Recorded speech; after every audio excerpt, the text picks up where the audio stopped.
Hey everybody, thanks for tuning in. I'm George Conley with Scratch Golf Tips. Today we're looking at the short game of Jon Rahm. Rahmbo has some of the best hands in all of professional golf. We've seen so many great Spaniards like Seve Ballesteros and Sergio Garcia really just work some magic, especially out of the sand and around the greens. So I'm going to be going over three main components of Jon Rahm's short game that make him one of the best in the world and how you can use that to improve your own short game and shoot lower scores. You're going to want to stick around for the third component of Jon Rahm's short game masterclass, which is super important. But to start off, let's talk about the understanding of circumstance with your chip shots. This is something that Rahm is absolutely excellent at. And when I say understanding of circumstance I'm talking about evaluating your lie, understanding where the ball is sitting in the fairway, in thick rough, in thin rough, where's the grain, where is the hole in terms of where you're hitting your golf shot. Rahm's shot selection and understanding of circumstance is so great because he can really take the ball up high very nicely. He has a great flop shot,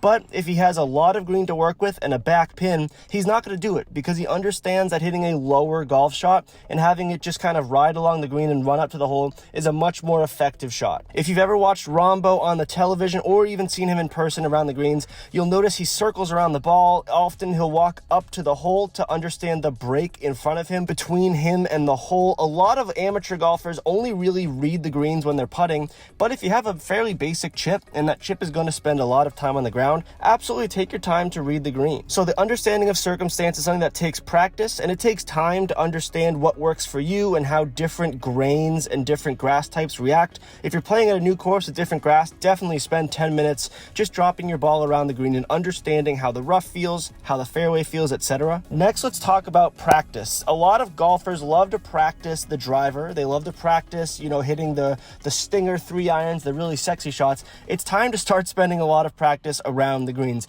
Jon Rahm spends an unbelievable amount of time practicing around the greens. You can see him here with a towel over his chest, and he's tucking both of his arms. This is a great way that he practices, and a lot of people can practice at home.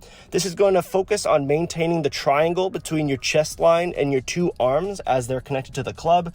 It's a great drill that anybody can do. Super simple, and it's going to really also promote upper body rotation through the ball. So this is a great way to work on your mechanics when chipping. Aside from mechanics, just try and expose yourself to different weird shots. If there's a bunker around the green, try and put the ball, plugged in the bunker and try and hack that out. Or try and have the ball outside of the bunker, but you have to be standing in the bunker. These are tricky shots that on the golf course, many people struggle with because they just don't know how to approach it. They're not confident. But if you spend some time practicing and exposing yourself to different shots, as Rahm does so efficiently, then that will really help improve our short game. And finally, the absolute most important aspect to Jon Rahm's short game is his undeniable creativity and versatility around the greens. As I said earlier, he's great with the flop shot, but if he doesn't need the flop shot, he can turn to a low shot. He can also hit it really high and spinny. He can hit it low, have it run out. He can hit a standard mid-trajectory shot. He's so versatile and he understands chipping so well that no matter what is thrown to him, he's able to adapt what he wants to do with the club.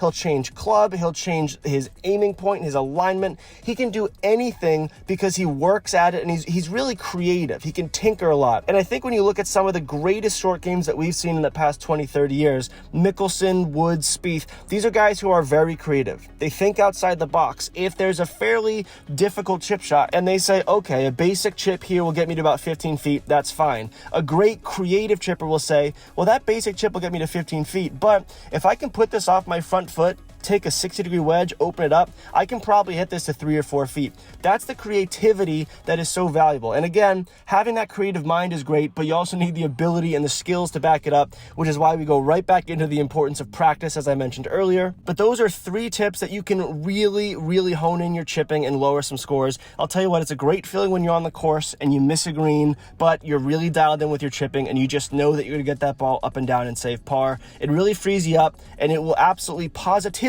impact other parts of your game and get you some lower scores. As always, thank you all very much for watching. Play well and take care.